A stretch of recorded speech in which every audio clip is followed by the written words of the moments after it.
Welcome to Whiskey Cast, cask strength conversation featuring news and interviews from the world of whiskey.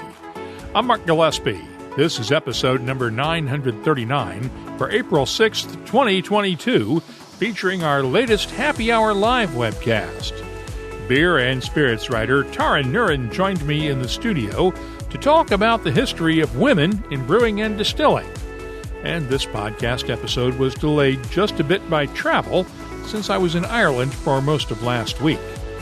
As always, thanks to Redbreast and Dewar's, the presenting sponsors of Whiskey Cast, for making our live shows possible on Friday nights.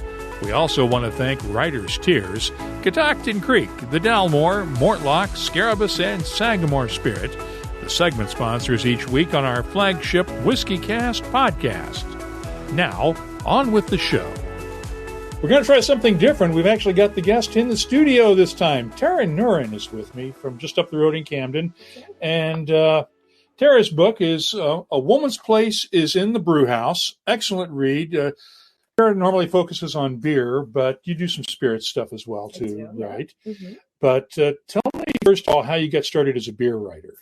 So I developed a taste for beer as a toddler, as a matter of fact.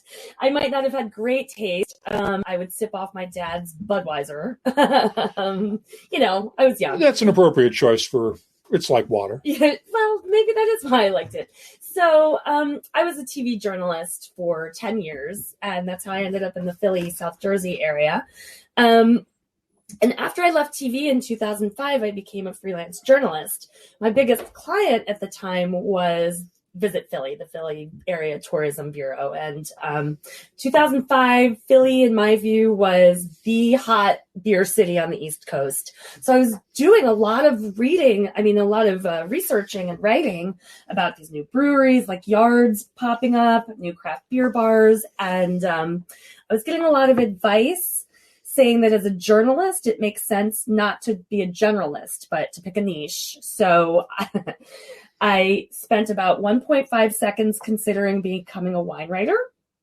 And I thought, that's a stupid idea. I will never know enough about wine to be a wine writer. There are already so many well-established wine writers. Yep. So I thought, well, right place, right time, and right gender. Because, obviously then as now, there were not a lot of female beer writers. So I guess I could say the rest they say is history. Or herstory, as you want. Herstory. Thank you. That's awesome. Sorry, I couldn't resist. That's great. Well, it is Women's History Month. And I got to admit that I've got to acknowledge that you probably have not had it easy over the last 10 years or so doing this, right? I don't know if I'm just so naive that I don't pick up on bias, but if that's what you're talking about, being a woman as a beer journalist, I'm, to be honest, not aware of any challenge. I'm not aware of ever having been discriminated against because of it.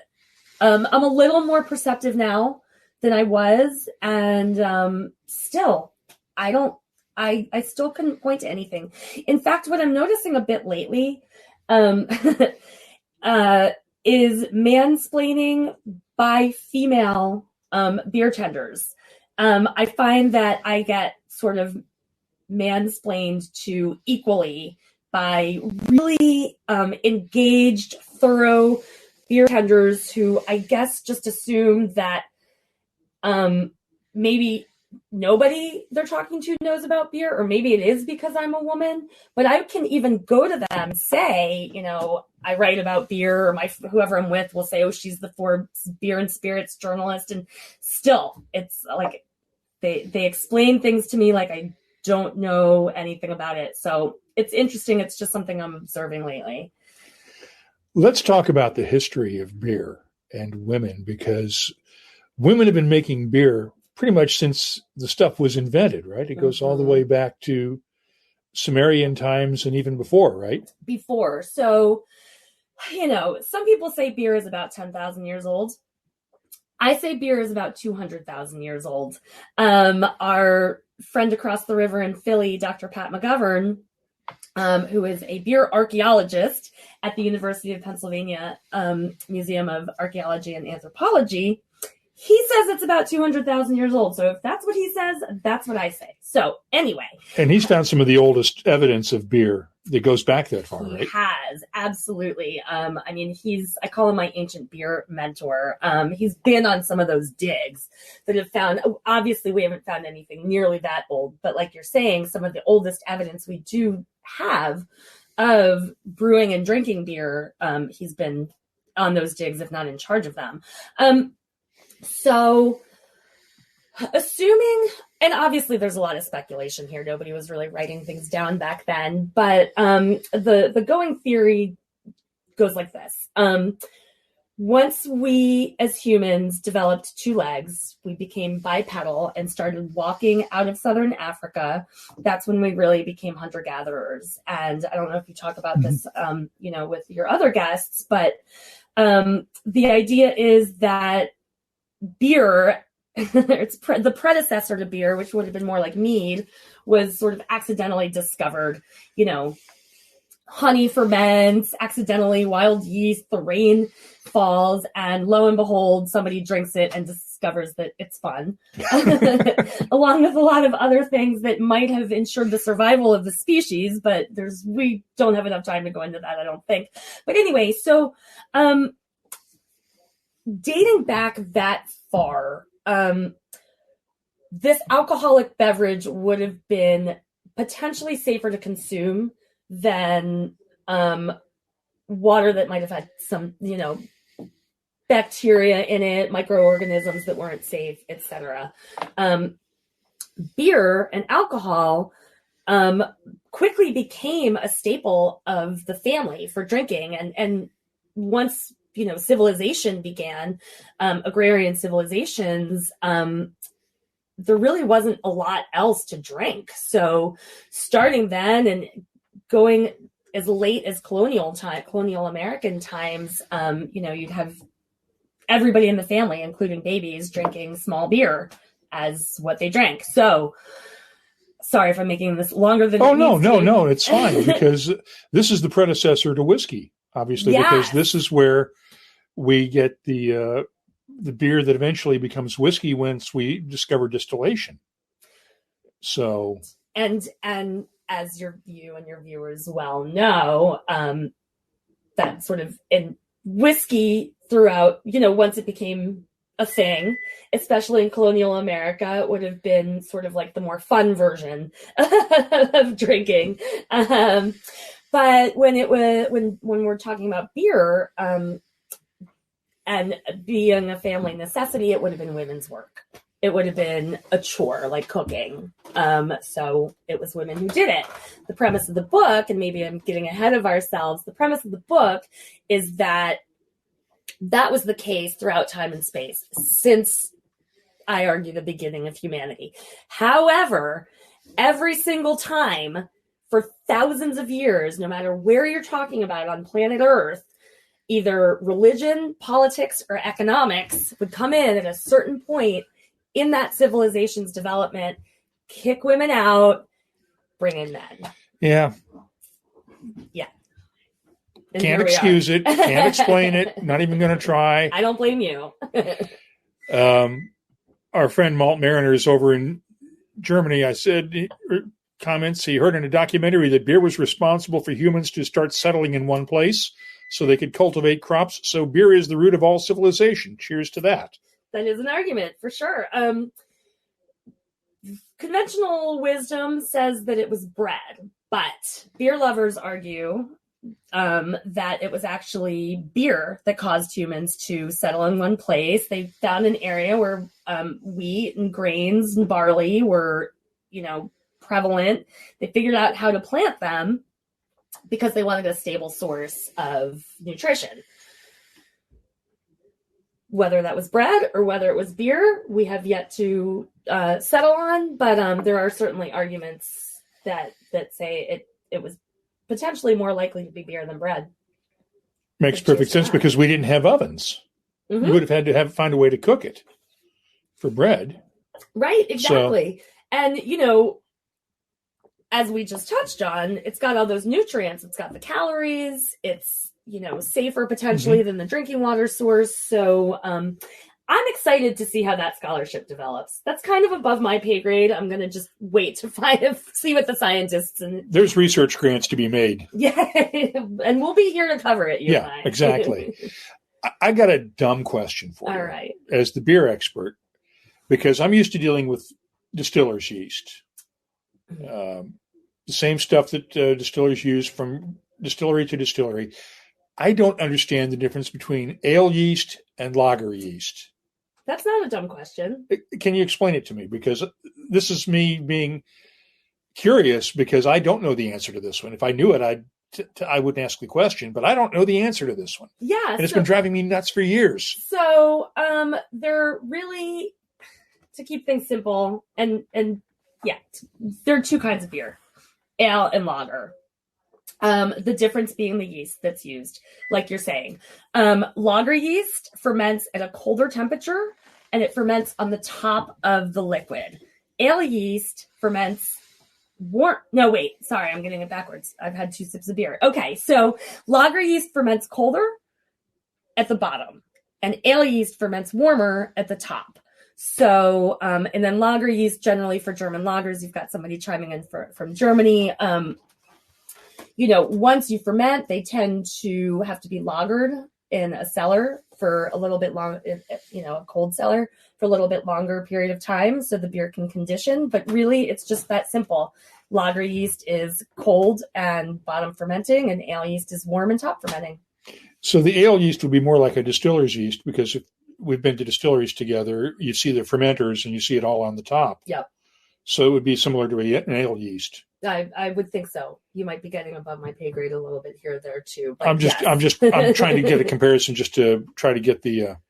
The ale yeast can be, because it's warm, it's kind of working more quickly. So if you're a distiller, really just trying to not care about the process so much, but get to the end result, which is, the wort that you need, the base that you need for the whiskey, it's going to be more efficient to use ale yeast. There's really no reason to wait around for the lager yeast.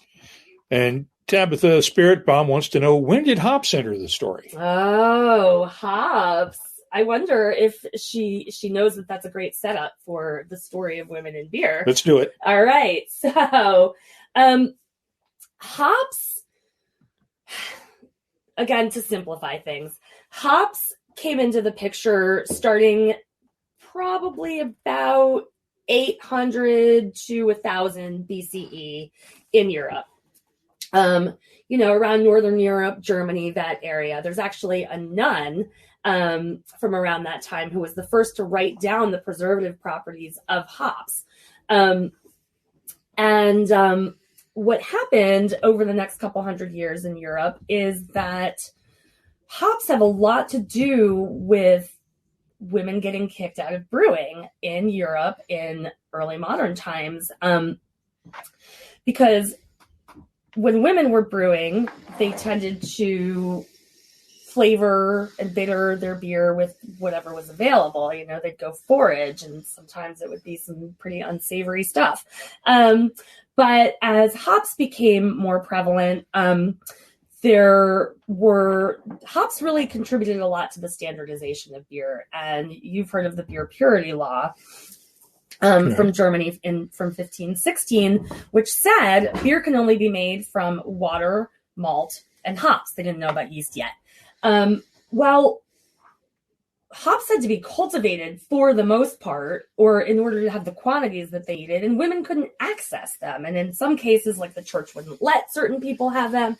In other cases, the hops were taxed very highly. So anytime, to be honest, you standardize something and put a price premium on it or tax it, then traditionally your women who were just doing this as a cottage industry or doing it for the family couldn't afford it. Right? Or they wouldn't have the network to be able to access it. And so it really became a way to keep women out of brewing. What happened then also is as hops, so to back up a minute, as I alluded to earlier, even in colonial America, the same situation played out. It was still women brewing. And one thing I did forget to say that's important is that very often women who were brewing at home for the family, if they had surplus, they'd be able to sell a little bit of it, right? I forgot to say that. And so this was a way for a lot of women to eke out a tiny bit of financial independence, right? Or like contribute to the family coffers. So when it was taken away by men, they lost that ability. So what happened in colonial America is that hops eventually made their way over across the Atlantic from Europe. It took about 100 years, 200 years or so, but that's the point at which it used to be called ale, but once hops were put into the beer, that's when it started to become beer. And the hops enabled the beer to be preserved longer, and along with other technological developments, that really sealed the fate for women as far as not being able to access beer anymore or access brewing anymore, because the hops were hard to get. They, in a lot of cases had to still be imported from Europe. And around the same time, male brewers were coming from Europe who had already become like professionalized. They were professional brewers, and they were bringing their hopped European beer with them. Americans developed a taste for that, a preference for it. And so the women who were brewing ale without hops couldn't really compete on that level either. So really hops were the worst thing that ever happened to women in brewing historically, to be honest with you. So that was an awesome question. And our pal Malt Mariners is calling this super interesting. He says, as a German, he doesn't know much about beer. He's been drinking it forever, but didn't really know the details behind it. Yep. And Dave noticed that we've got you drinking a Bellhaven Ale, and he just finished one just before the show started. And I've got a Guinness Extra Stout because I'm heading over to Ireland this weekend for a few days. So I'm getting my breakfast of champions ahead of time here. Let's talk about some of the women who really make the history of brewing. And it goes really back to some of the goddesses, right? Yeah. And I'll leave it up to you to explain. Sure. So, because women have been the principal brewers in most civilizations, as we're discussing, the gods and goddesses who were in charge of beer tended to be goddesses. Ninkasi is the most famous one. She was a Sumerian goddess, the goddess of beer. And that is actually the first written recipe was the Hymn to Ninkasi, written by a poet who basically was writing this paean to Ninkasi and sort of encoding the recipe at the same time, because in this hymn, he talks about how beer was made at the time. And it's really fascinating to see the progression when you talk about goddesses and beer, because as the patriarchy became more dominant in ancient history, and we're talking Mesopotamia, we're talking ancient Egypt, around 4,000 BCE, give or take 1,000 years or so. What's 1,000 years among friends? I mean, right. And you see the sort of power and influence of these beer goddesses diminishing over time. And by the time you get to Greek civilization, who I grew up loving Greek mythology, ancient Greece, and researching this book really killed it for me, because they were the first huge misogynists. Huge. So disappointed in them. But, by the time you get to the Greeks, you've got Dionysus, who was the male god. Now we think of him as the male god of wine, but it seems that he really started as the god of alcohol in general. But because Greeks were so effete and snooty and really favored wine over beer, they sort of converted him into the god of wine instead of all alcohol. Moving forward, women were really doing a lot of the brewing, say, during Revolutionary War period, during the Civil War. Yeah. Men would go off to fight the wars. Women would stay back and make the whiskey, make the beer, and run the farms. And we really never gave them all the credit that they deserved, did we? Ever. Still don't. Who are some of those women that we should be thinking about, if I can put you on the spot? Sure. So there aren't a lot of women we can actually name from colonial times. Women were still vastly illiterate at the time. So there really aren't very many records. We do, my most personal examples of colonial women brewing are the women of Monticello, Thomas Jefferson's wife. There was an enslaved woman who worked for him was enslaved by him for many years. It would have been her. We do have records of his daughter helping him out with the cider here and there. We do know Abigail Adams was a brewer and, a really good farmer also, while her husband was at the White House. So that's an area I really do want to dig into more with more time, and I'm not under a deadline for the manuscript, to be able to see if there are other women who are named, who are documented from that period of time.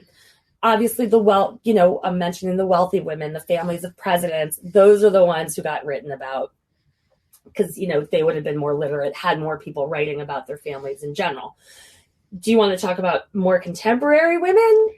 Before we get to contemporary, Tabitha, our pal in England, and I know that you write about other cultures because it's not just the European culture involved. Right. She's wanting to know she's wondering if this was behind sake being invented in Japan. That is a very good question. So it's really hard to find out about beer in ancient Asia, that part of Asia. There were certainly in China and Japan some stories of empresses and such who were more than involved, but responsible for alcohol production, creating some of these alcohols. As far as the origin of sake goes, I'm not quite as familiar with that story. I can say, as you've probably talked about, that finally, after thousands of years of being a very, very patrilineal, male-dominated industry, there are some women who have risen to very prestigious positions in sake now, and they're doing really cool things, and in some cases sticking with tradition, in some cases bringing innovation to it. And I'm sorry to the person asking the question, I don't have more specifics on that. It's okay. It's a good question. Now let's talk about some of those contemporary All right. Women like Carol Stout, Mm-hmm. From Stouts just across the river. Tell us about her, because she is arguably, correct me if I'm wrong, didn't she ran the brewery, but her husband took all the credit for it? At first, he did take all the credit. I say it's a fun story. It's kind of a tragically fun story. So Carol Stout is a woman who owned and brewed Stout's beer since the 1980s outside of Philadelphia, as you're saying. Excuse me, right across the river from us. At the beginning, in the 80s, nobody could acknowledge or understand that it was actually her doing the brewing and her owning the brewery. Her husband, Ed, was a well-known guy in this small town where they lived. He owned a German beer and steak hall for a long time. So she's got stories of finally being able to sell some beer into some of their local restaurants. And also remember, in the 80s, she was making craft beer. And in the 80s, it was a brand new industry. Nobody knew what the heck that was. So she was meeting resistance, all around. And so she was finally able to sell some beer into her local tap. And she goes in and on the chalkboard or something, it says Ed Stout's beer. And she just encountered that sort of thing all the time. She does have the distinction of being the first female sole proprietor of a craft brewery and brewmaster in modern America.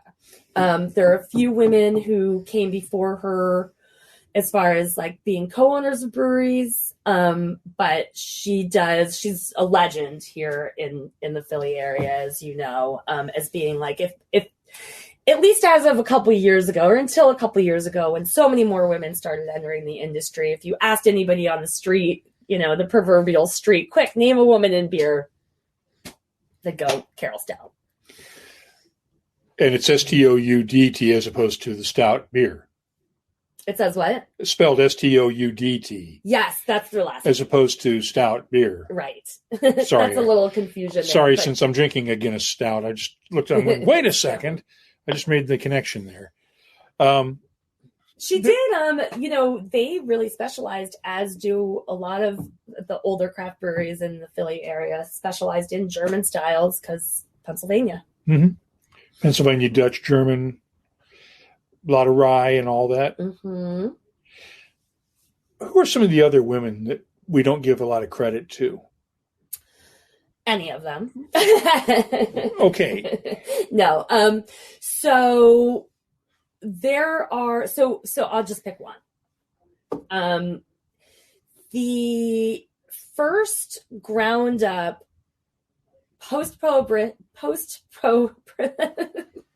sorry, I'm drinking a little too much. Post-prohibition. Heavy, thank you.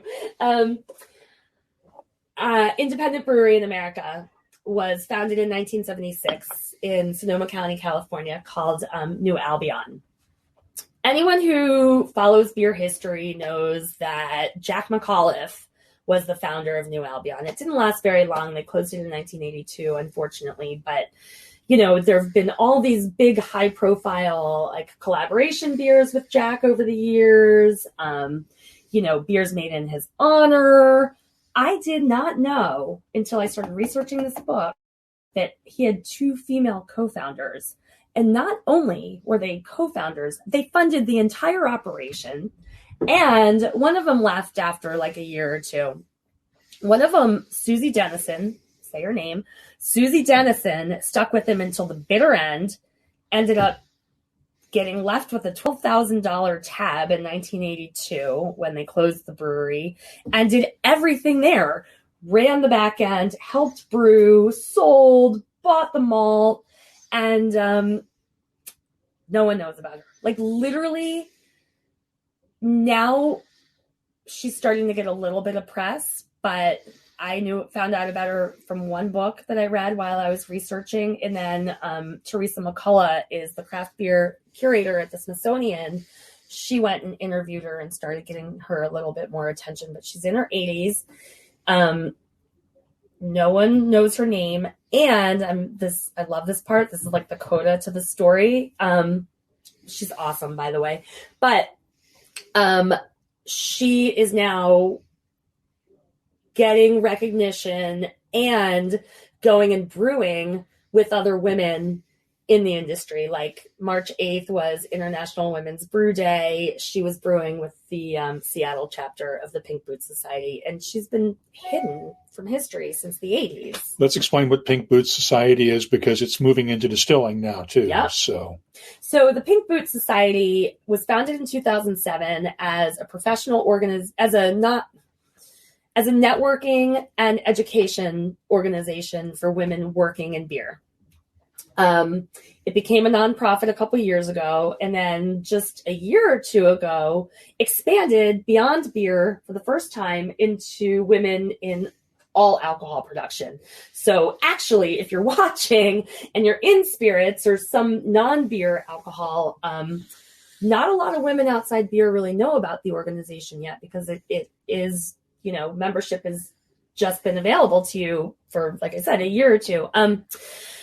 We've got chapters all over the world. In fact, I saw a picture of women on or around March 8th brewing together in Ukraine and in Russia for Women's Brew Day. And yeah, we offer all kinds of scholarships for all kinds of education. It's mostly beer so far, but we're trying to grow it.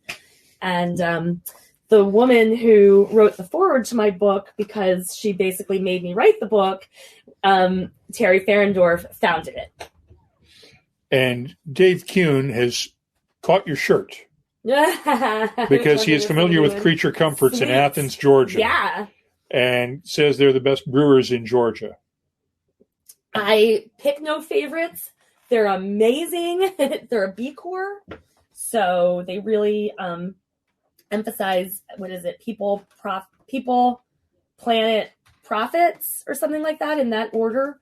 They make incredible beer. They're a fantastic company. And I was just there doing a book event and having a whole bunch of meetings a couple weeks ago. And I want everybody to know how amazing they are. And actually, now that we're talking about it, they're opening a satellite location in LA.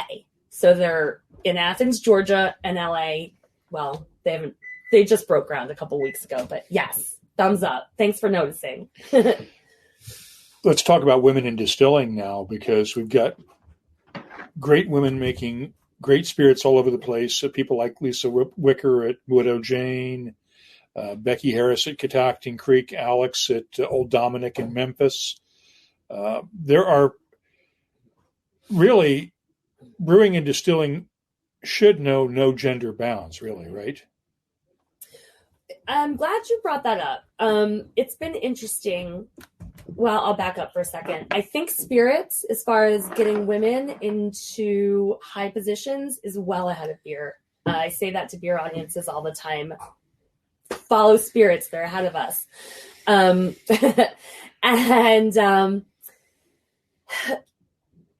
All year round, but particularly, in advance of March and during March, every year for maybe the past 5 years, and I don't know if you get all these press releases that I do because I'm a woman, but I'm sure you get some of them. Oh, I get them.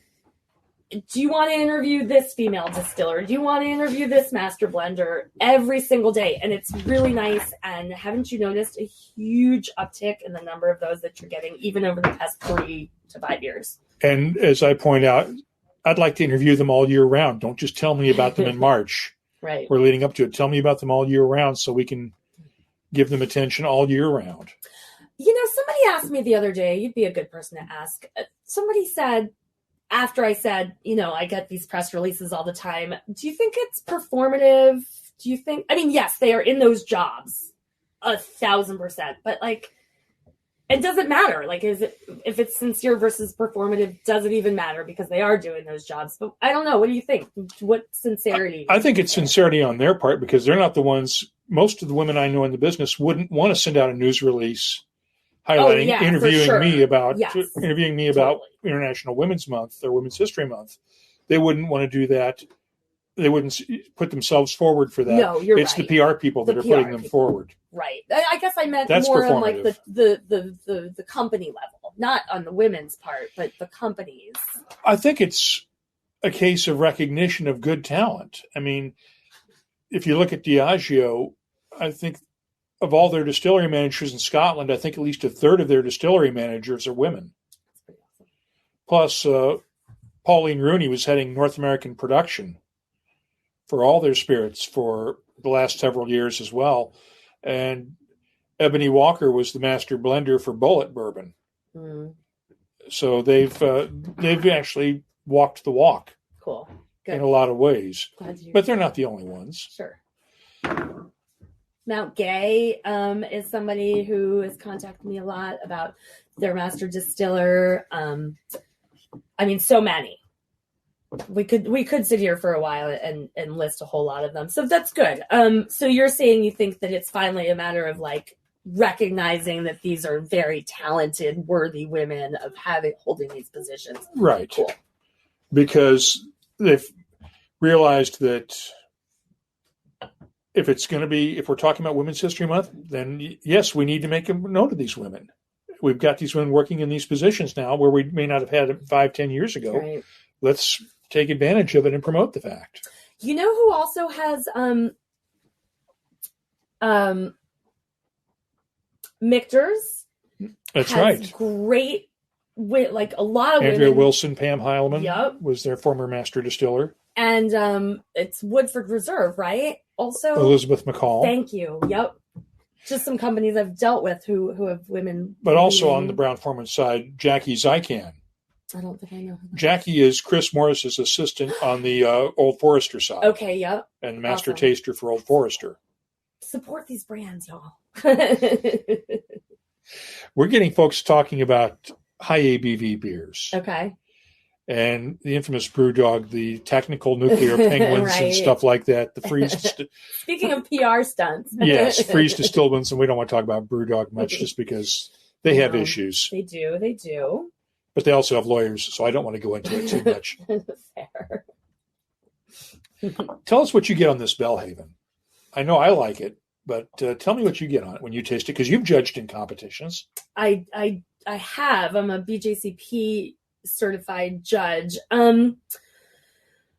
What do I get on it? So I get a lot of, I feel like it's, I know it's not in there, but I'm tasting like blackstrap molasses. You've had? I've had, yeah, I could see that. A lot of blackstrap molasses. A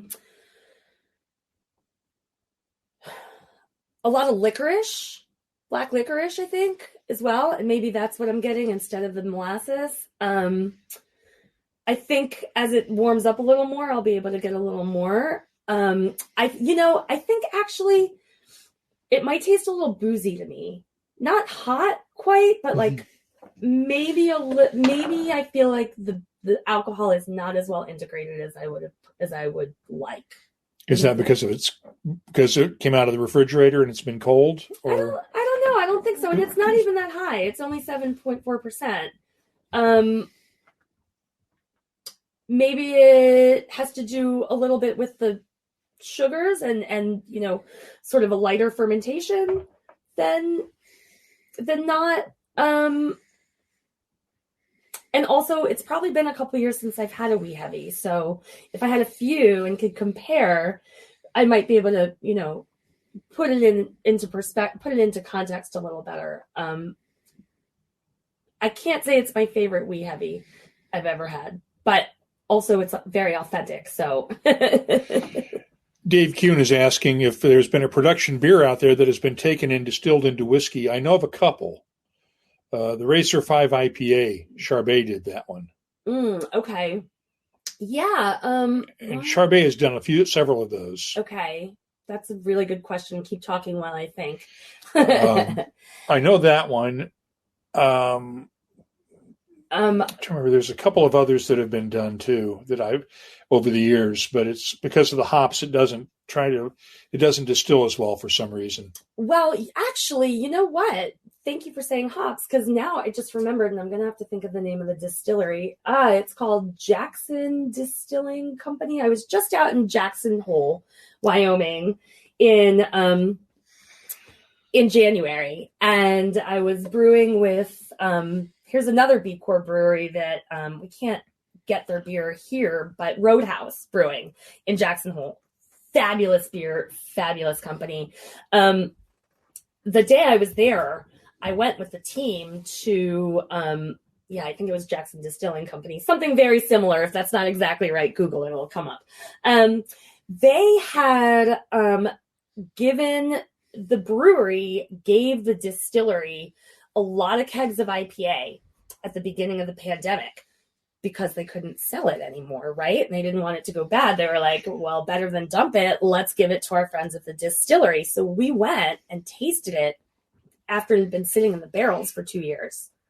They distilled it, right? They distilled it into whiskey. Thank you. And then we tasted it, and I cried.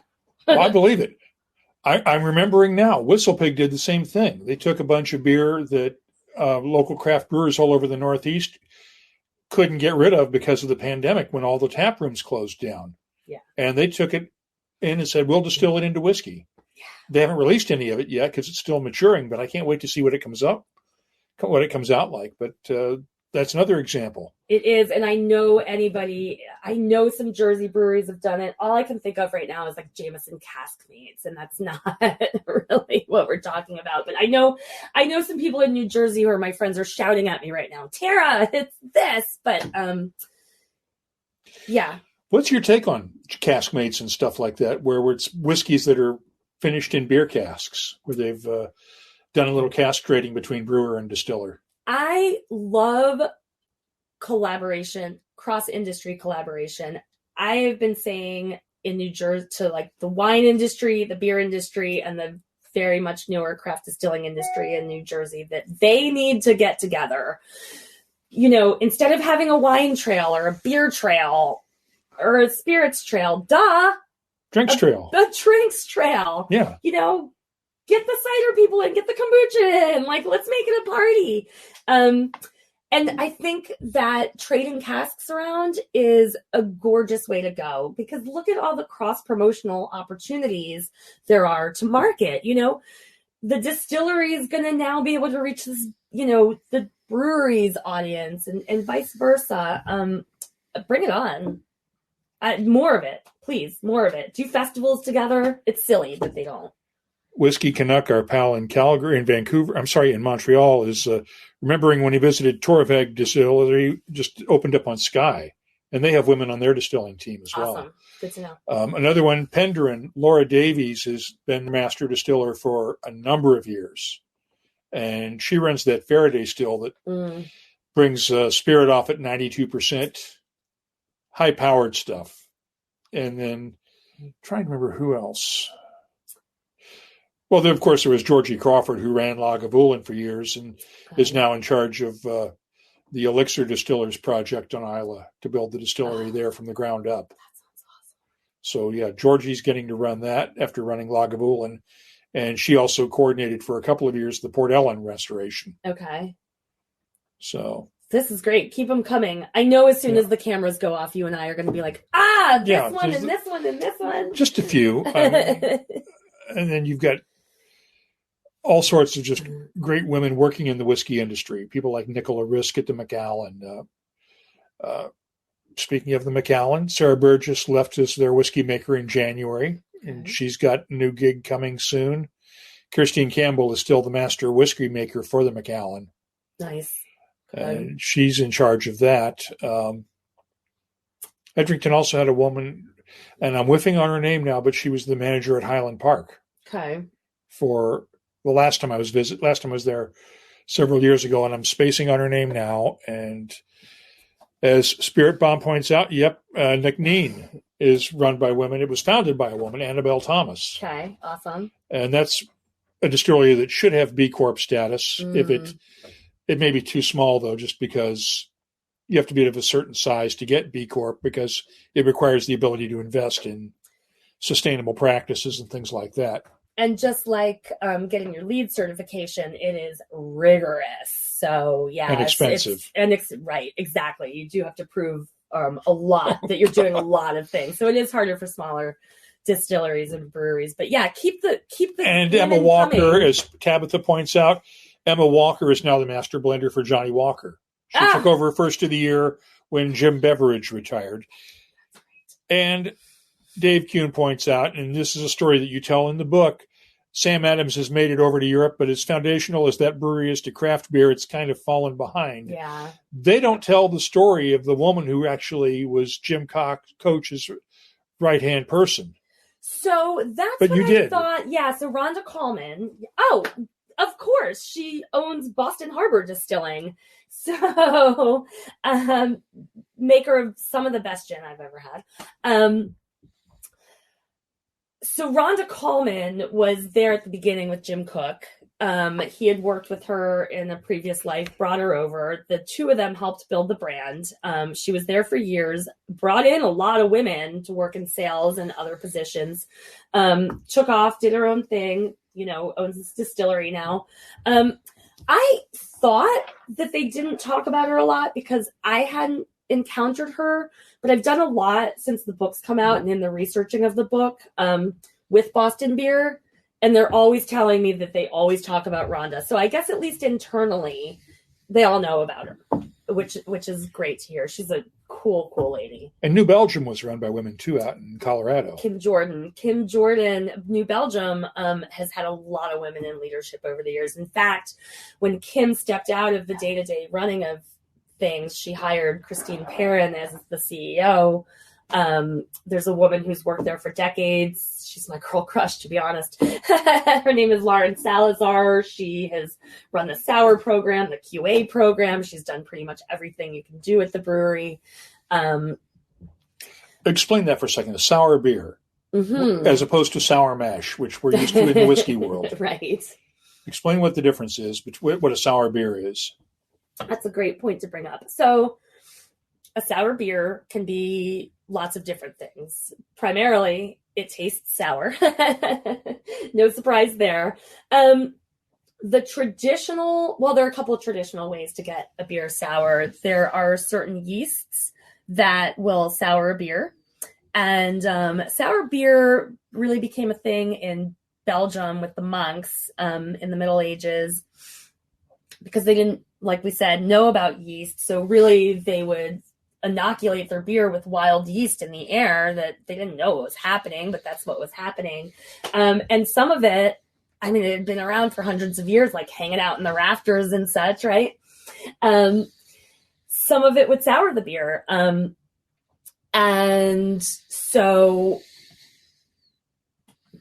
brewers now, both then and now, will sort of mimic that and either let wild yeast fall into the beer and sour it, or they'll put it into a barrel, and the barrel will often, at least in old days and now, not be super airtight.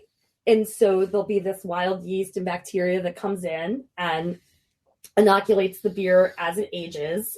We call it bugs in beer. So the bugs are working their magic.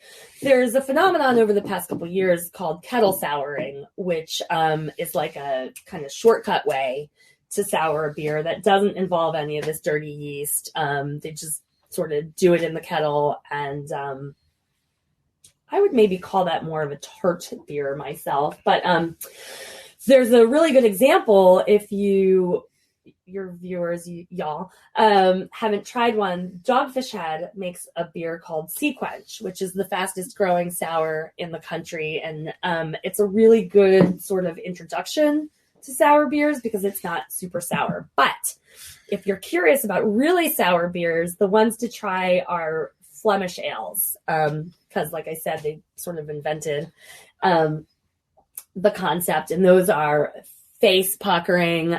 Speaking of Philadelphia, Monk's Flemish Ale is a great example. And Monk's is, as you know, one of the top beer bars in the world, and it's here in Philly. Legendary for whiskey too. Their back shelf used to have, the back bar used to have a lot of good whiskeys on it. He knows what he's doing. So you mentioned the monks, but you also have a story in here about the last of her kind, the old Belgian brewing nun. She's German. I'm sorry. Close. That's okay. It's interesting that you say that because Sister Doris, right? Sister Doris. I think that she, and I'll explain her in a sec, but she's definitely the last German brewing nun. She might be the last European brewing nun. So the fact that she's German may somewhat be irrelevant because, she's the last in a line 1,000 years long of European nuns who brew. So, we always think of these monks brewing, right? In Europe, for 1,000 years, nuns were doing it also. They just didn't get the credit for it, like usual. So Sister Doris is a nun at Mallersdorf Abbey in Bavaria. She's in her late 60s, maybe early 70s at this point, and she's the only one left. Definitely in Germany, probably all of Europe. And there's no one to carry on her tradition? Or she finally hired an assistant because she's working on equipment from the 1960s. I think her most modern equipment is from the 1980s. Wow. And like I said, she's up there, right? And she's like shimmying around, and she does floor malting, which is the old traditional way of malting. Very laborious.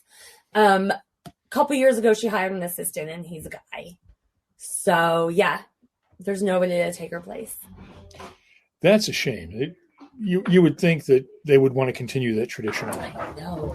I know. And that's the thing. Everyone's like, why wouldn't they want to carry on their tradition? But like, I guess when you get down to the individual level, like who's the they, right? Like they want to, we want to, but who is it who's going to step up?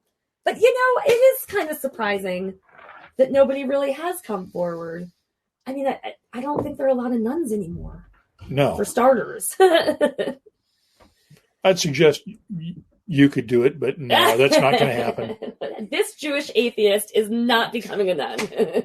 Just so you can make beer. Sure. It's a very romantic proposition. But I'd rather just drink it and talk about it and write about it. I kid, of course.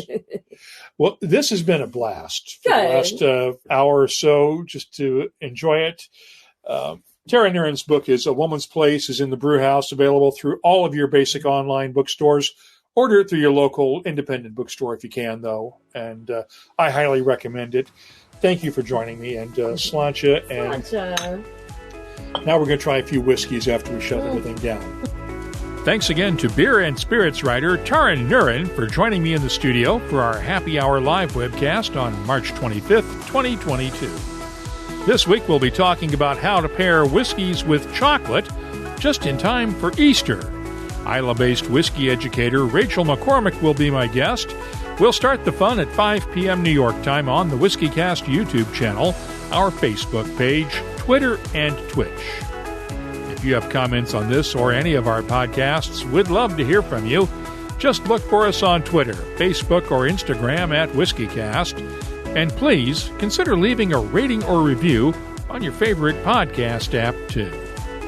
Thanks again to our presenting sponsors, Hewers and Redbreast, along with Scarabus, Writer's Tears, Catoctin Creek, Mortlock, the Delmore, and Sagamore Spirit for their support of WhiskeyCast. WhiskeyCast is a production of Cask Strength Media, copyright 2022, and comes to you from the charming, yet regrettably dry town of Haddonfield, New Jersey. I'm Mark Gillespie, reminding you that when you drink, please drink responsibly. Thanks for listening.